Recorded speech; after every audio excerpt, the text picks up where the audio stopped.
안녕하세요. 여러분께 진실만을 전달드리는 대기업의 황대근입니다. 오늘 하나 엔진 함께 살펴보도록 하겠습니다. 최근에 업황 강세와 함께 수주 잔고가 증가를 하고 있는데 중국발 훈풍을 받고 있는 모습이 나타나고 있습니다. 특히 이 운임지수 증가세 자체가 엔진 업체들에게까지 호재로 작용이 되고 있는 상황입니다. 선가지수 자체는 지속적으로 상승을 하고 있고 카타르발 LNG 수주에 대한 가능성도 높아지고 있는 상황이기 때문에 이 관련된 하반기의 모멘텀도 충분히 작용이 될 가능성이 있지 않을까 개인적인 생각을 하고 있습니다. 때문에 이 한화 엔진의 중장기적인 방향성 금일 파악해보는 시간 갖도록 하겠습니다. 우선 현재 이 한화엔진의 동향을 좀 파악을 해보겠습니다. 7월 24일 이후에 가격적인 조정세가 좀 나타나고 있다. 자, 금일 같은 경우에는 2% 상승에 대한 흐름이 나타나고 있다. 자, 이렇게 파악을 하면 좋을 것 같은데 실제로 과매수 구간에 돌입을 하고 나서 기간 조정과 가격 조정이 나타나는 게 건전한 상승을 위해서 필요할 수 있다라고 말씀을 드렸었죠. 이 부분이 어느 정도 출현이 되었다라고 해도 과언이 아닐 것 같습니다. 최근 들어서의 이 수급 동향을 봤을 때 한 달 동안은 뭐 사모펀드 연기금과 기관 쪽에서 매도세가 나타나고 있는 게 사실입니다. 하지만 8월 16일 들어서 기관 쪽에서 움직임이 나타나주고 있다. 매집세가 출현이 되고 있고 사모펀드도 마찬가지인 모습이 나타나고 있죠.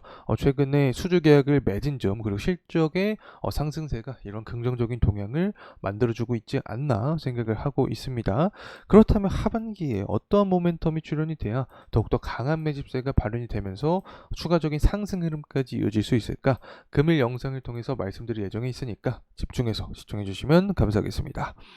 자, 그리고 나서 이제 재무적인 측면도 살펴봐야겠죠. 22년도에는 영업이익과 당기순이익이 적자였습니다. 하지만 23년 들어서 흑자로 전환이 되면서 긍정적인 전망을 하고 있는 상태입니다. 특히 24년부터 어떤 전망이 되고 있냐? 매출과 영업이익이 굉장히 급격하게 상승할 전망을 하고 있는 상태이죠. 때문에 ROE도 무려 18% 이상으로 올라간 상태다라고 설명을 드릴 수 있겠죠. 엔진 업체 그리고 기자재 업체들 중에서도 굉장히 빠르게 성장하는 기업이 바로 이 한화 엔진이다라는 점 말씀을 드리고 싶습니다.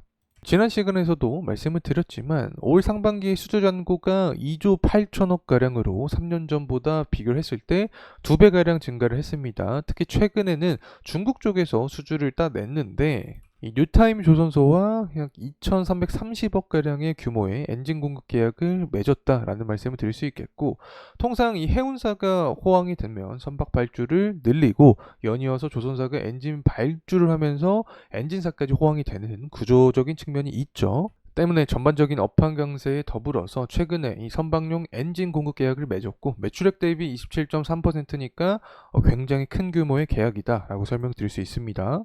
그리고 이 손익계산서를 통해서 확인을 해보면 25기 반기와 비교를 했을 때 26기 반기에 영업이익이 굉장히 강하게 상승을 했죠. 전반적으로 수주 잔고도 늘어나고 있고 실적도 좋아지고 있는 기업의 현재 긍정적인 동향이 발현이 되고 있다는 점 말씀을 드리고 앞서서 살펴봤지만 해운업 자체가 살아나는 모습이 초래가 돼야지 선박 엔진 관련된 업체들도 좋은 흐름세가 유지가 될 수 있다라고 설명을 드렸는데 컨테이너 운임지수가 6월 때까지 굉장히 좋은 모습이 나타났습니다. 그리고 나서 다소 꺾이다가 다시금 현재 안정세를 만들고 있는 구간이지 않나 이렇게 생각이 되는 상황인데 전반적으로 선가지수도 높아지고 있습니다. 하나엔진의 우호적인 환경이 만들어지고 있다라고 설명을 드릴 수 있겠죠. 이러한 컨테이너 운임지수는 결국에 현재 연착륙에 대한 기대감도 나타나고 있죠. 경기가 살아나는 모습이 나타나야지 물동량 자체가 증가를 하면서 컨테이너 지수 상승하고 선가지수 상승까지 이어지면서 하나 엔진의 우호적인 환경이 더욱더 강해질 수 있다고 생각을 합니다. 현재 수주 잔고 측면을 보게 됐을 때 지속적으로 상승하는 모습이 나타나고 있고 순수주액 같은 경우에는 2022년부터 2024년 2분기까지 굉장히 좋은 모습이 유지가 되고 있습니다. 하나엔진의 단일적인 긍정적인 이슈가 진행이 되고 있다라고 설명을 드릴 수 있는데 하반기에 또 주요한 모멘텀이 작용이 될 수 있습니다. 이 카타르 LNG 관련된 이슈인데 우리나라랑 중국이랑 경쟁을 하고 있는데 제가 대형 3사에 통화를 해봤습니다. 결과만 말씀을 드리면 우리나라가 수주할 가능성이 더 높지 않을까 생각을 하고 있습니다. 실제로 이 부분이 기사가 돼서 나오게 된다라고 하면은 조선 업체뿐만 아니라 기자재 업체들까지 모두 순환매에 대한 장세가 흐를 수 있다. 하나 엔진에게는 긍정적인 요소로 작용이 될 수 있다라고 생각을 합니다.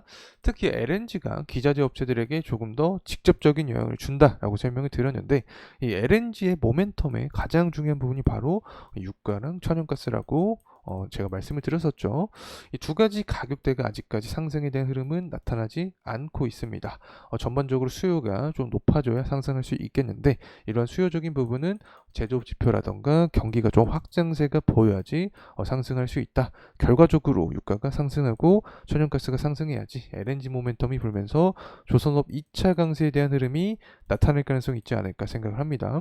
유가 같은 경우에는 현재 6월달과 비슷한 모습이 출현이 되고 있습니다. 그렇기 때문에 지지를 받고 재차 상승하는 모습이 나타난다라고 하면은 LNG 모멘텀을 자극할 수 있는 요소가 될 수 있지 않을까 생각을 하고 있습니다.